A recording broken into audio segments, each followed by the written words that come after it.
भाइयों और बहनों, मैं आपको गंगा जी के 108 नामों का स्त्रोत सुनाने जा रहा हूँ। इसका पुण्य बहुत ही अच्छा है, बहुत ही जोरदार है। इसमें महादेव जी ने नारद जी को ये 108 नाम का पाठ बताया है।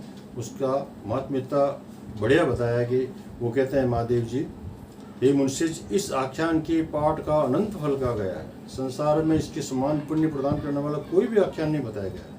यह आख्यान महापापों को हरने वाला और पुण्यतम से अधिक पुण्यदायी कहा गया है। इस आख्यान का श्रवण करके मनुष्य सर्वलोक प्राप्त कर लेता है। अब 108 नाम सुनाते हैं। महादेव जी बोले, हे मनुष्य, गंगा के 1000 नामों में से 108 नाम अति उत्तम है। आप मुझे उन नामों को तत्वतः सुन लीजिए।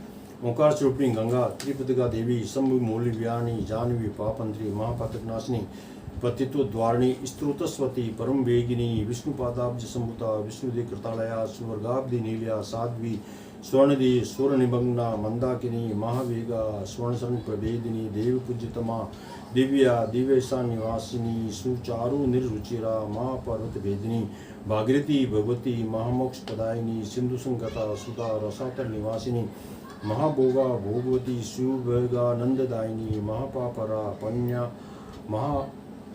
पुण्या, ब्रह्मालादायिनी, पार्वती, शिवपत्नी, शिवशीष गतालया, संबूर जटा मध्यगता, निर्मला, निर्मलानना, महाकलुसंत्री, जनुपुत्री, जगतप्रिया, त्रिलोक्य पावनी, पूर्ण ब्रह्म स्वरूपिणी, जगत पूज्यतमा, चारुरूपिणी, जगदम्बिका, लोकानुग्रह करती, सर्वलोक दयापरा, याम्य भीतिहरा, तारा पारा, संसार तारिणी, ब्रह्मांड वेदिनी, ब्रह्म कमंडलो कृतालया, सौभाग्यदायिनी, पुंसाम निर्वाण पददायिनी, अचिंत्य चरिता, चारु रुचिराति मनोरा, मर्त्यस्था, मृत्युभया, स्वर्गमोक्ष प्रदायिनी, पापापाणी, दुर्चारिणी, विचिराणी, कारुण्यपूर्णा, करुणामयी, दुर्तनाशिनी, गिरिजासुता, गौरी भगिनी, गिरीश प्रिया, मीनागर्भ संभुता, मीनाग भगिनी प्रिया, आद्या, त्रिलोक जननी, त्रिलोक परिपालिनी, तीर्थश्रेष्ठतमा, श्रेष्ठा, सर्वतीर्थमयी, शुभा, चतुर्वेदमयी, सर्वा, पितृ संतृप्तिदायिनी, शिवदा, शिव सायुज्यदायिनी, शिवल्लभा, तेजस्विनी, त्रिनयना, त्रिलोचन मनोरमा, सप्ततारा,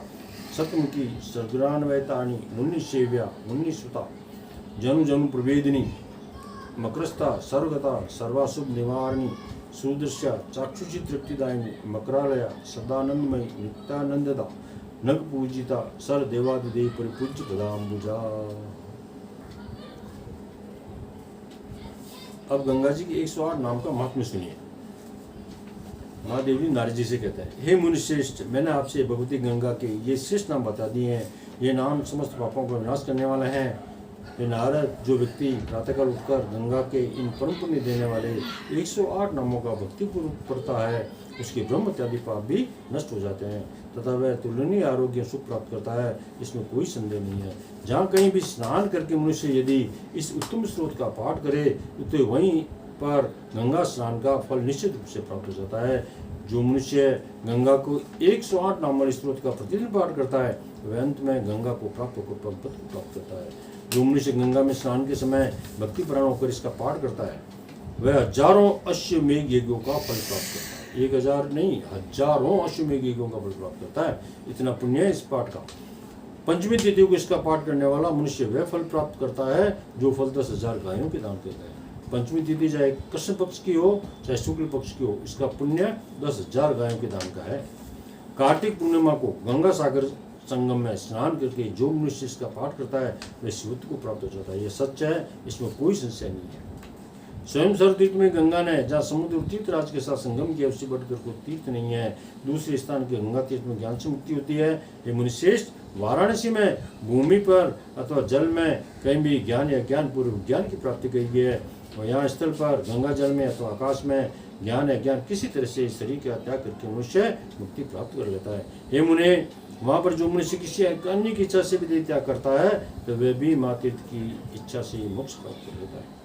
मृत्यु ने मेरे कृष्ण को पकड़ रखा है ऐसा सोचकर मनुष्य को तीर्थों में सर्वश्रेष्ठ, मनुष्यों के सभी कार्यों को सिद्ध करने वाली, शक्ति स्वरूप में जले हुए मूर्ति, लोकों को उद्धार करने वाली, विद्या का नाश करने वाली और ब्रह्म विद्या प्रदान करने वाली भगवती गंगा का आश्रय ग्रहण करना चाहिए। हे मुनिश्रेष्ठ, इस प्रकार मैंने आपसे उत्तम, परम पवित्र और गुप्त, ये गुप्त है, को बताने का भी नहीं, तथा महापातकों का नाश करने वाले गंगा महात्मा का वर्णन कर दिया है। ये मुनि जो मनुष्य भक्ति से युक्त होकर इस उत्तम आख्यान को पढ़ता है वह भगवती गंगा के दिव्य धाम को प्राप्त हो जाता है, इसमें संदेह नहीं है। ये नारद जी को कह रहे हैं महादेव जी, इसमें कोई संदेह नहीं। जिस स्थान पर इस पवित्र गंगा महात्मा का पाठ किया जाता है वहाँ पर गंगा सभी तीर्थों के साथ प्रत्यक्ष रूप से निवास करती है। यह मनुष्य जो भी देव कार्य या पितृ कार्य करता है वह कर्म इस लोक में अक्षय फल देने वाला कहा गया है। इसका कोई फल खत्म नहीं होता, अक्षय का मतलब।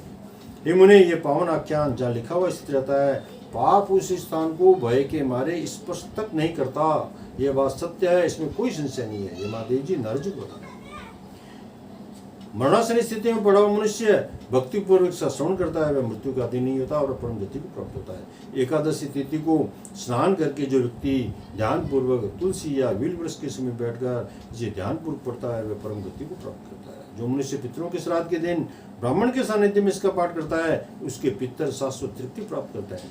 जो श्रेष्ठ मानव अष्टमी की अर्धरात्रि में चाहे कृष्ण पक्ष की हो चाहे शुक्ल पक्ष की इसी ध्यान पूर्वक पढ़ता है वह महादेव गंगा की कृपा से परम आनंद को प्राप्त हो जाता है। ये मुनिश्रेष्ठ, इस व्याख्यान के पाठ का अनंत फल कहा गया है। आहा, संसार में इसके समान पुण्य प्रदान वाला कोई आख्यान नहीं है।